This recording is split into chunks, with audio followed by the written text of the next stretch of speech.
चिक्कोडीतील हल्लीटे विद्यानगरातील श्री गजलक्ष्मी गजानन मंडळाने आयोजित केलेल्या भव्य बैलगाडी तसेच घोडागाडी शर्यत यशस्वीपणे पार पडली। सीमा भागामध्ये शर्यत म्हणजेच मोठ्या प्रमाणावर लोक एकत्र येतात।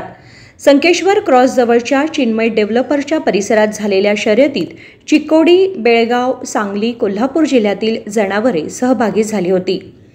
बैलगाडी स्पर्धेमध्ये उमराणीच्या राजू उमराणीच्या गाडीने प्रथम स्थान, शिवापूरच्या मल्लप्पा दुंडाप्पा शिवापूर, कोडनूरच्या संभाजी पाटील आणि अळकनूरच्या विठ्ठल जडीमणी यांनी तृतीय स्थान मिळवले। एक बैल एक घोडा शर्यतीमध्ये चिक्कोडीच्या सुनील चन्नवारच्या गाडीने प्रथम स्थान, उमराणीच्या राजूंच्या गाडीने द्वितीय स्थान आणि दांडोळ्यांच्या बंडकिलारी गाडीने तृतीय स्थान मिळवले। विजेत्यांना रोख रक्कम देऊन पारितोषिक देण्यात आले। शिवानंद पद्मनावर, KMM मराठी, चिक्कोडी।